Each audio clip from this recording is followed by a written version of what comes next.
Ken ran the manufacturing development lab like an OCD dental clinic. Nothing happened in there unless he had something to say about it, and he always did. He was Boston Irish, hovering around 60.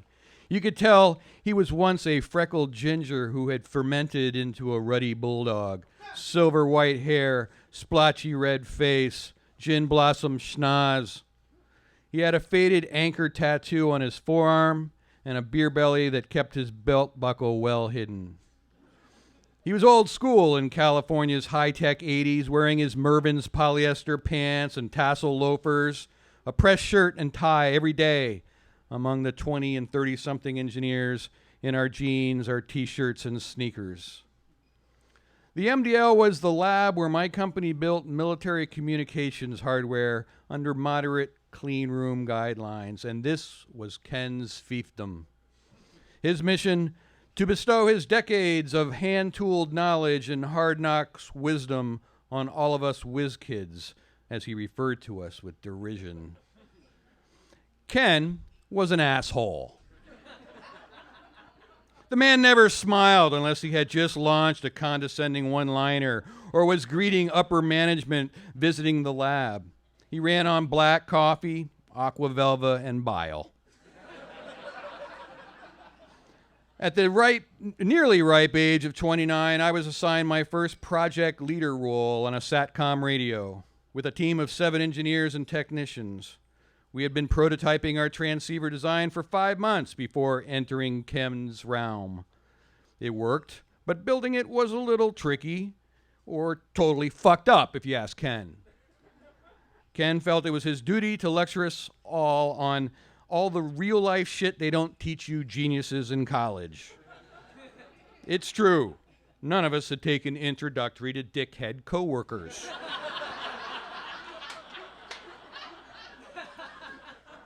Barely 2 weeks into the MDL phase, other team members were coming to me with feedback about how much working with Ken sucked. It fell on me to find a way for the project to succeed. My boss told me we had to get the project through Ken's lab process by December. Do what it takes, figure it out. No one could ever accuse my boss of micromanagement. I tried to quickly develop my workplace people skills. These are often referred to, but rarely found in the socially retarded engineering community. Conflict resolution. How to win friends and influence douchebags. I regularly repeated my mother's mantra for dealing with difficult people. Always strive to be the better person. In Ken's case, it was a very short strive.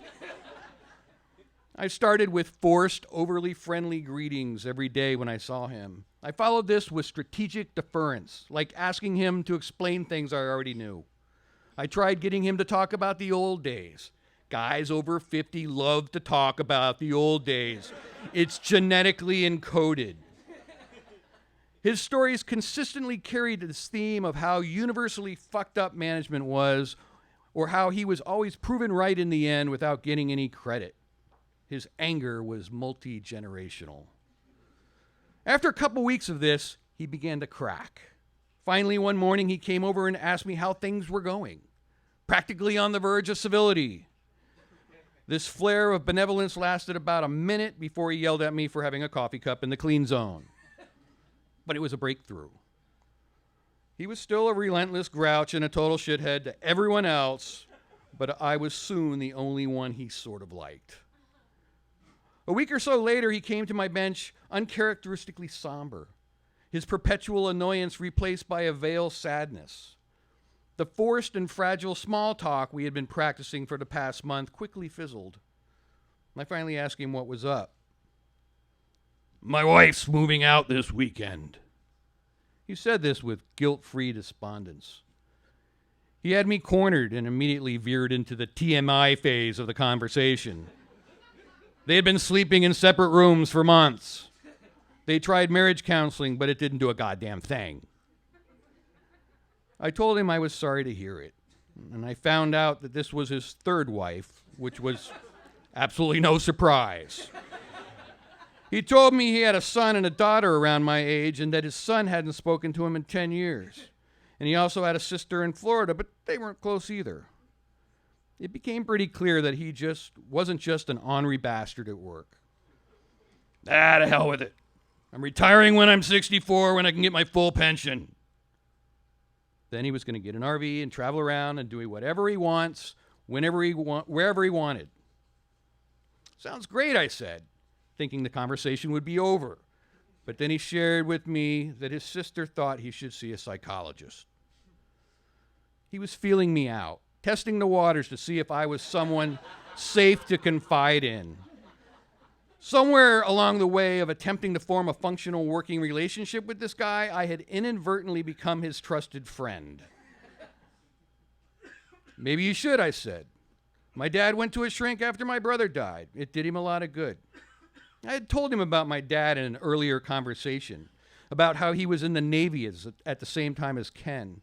This was actually an early keystone in our slowly evolving détente. He glared at me for a few seconds in his naturally confrontational way before saying, "Maybe I will." And that was that. Turns out he had already been seeing a therapist for a while, but he didn't admit this until much later. Over the next few weeks, he struck up friendly banter with others in the lab. Team members now came to my office concerned something was wrong because Ken suddenly wasn't being a total prick. This freaked some people out a little. Like, any day he would come in and go postal.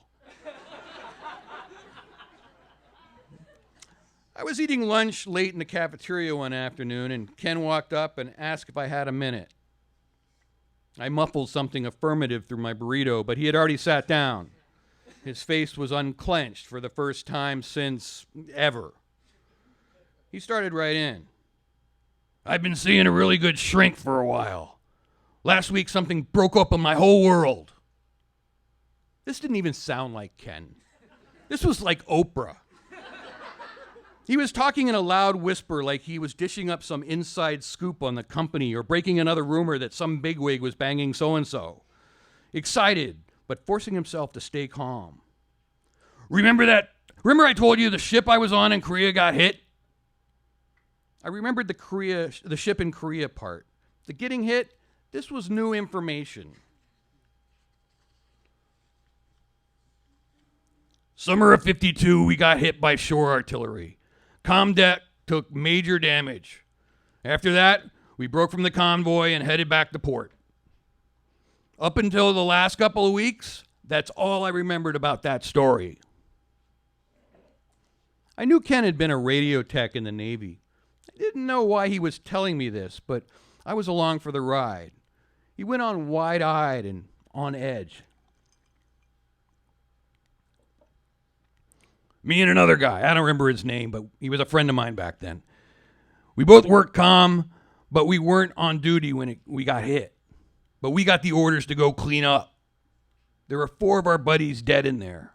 Guys we had been drinking with the week before. The 2 of them helped a couple of medics load bodies and body parts into bags. There was blood and chunks of their friends everywhere on the console and the chairs. They cleaned it all up, covered up a big hole, and then they started checking the equipment and began repairing what they could. We were in there for 2 days, and I remember that smell. His voice quivered a bit as he paused, and I sat there not saying anything, just trying to visualize this scene he had just described. He pressed his palms to his temples and ran his fingers through his white hair, then looked straight through me. He wasn't stopping. I was 24. 20-fucking-4 when this happened, and I buried it. You know how you see those movies or on TV where some guy has amnesia or a mental block or something? That was me. I didn't even remember any of this until my shrink dragged me back through it. It was a closed hatch.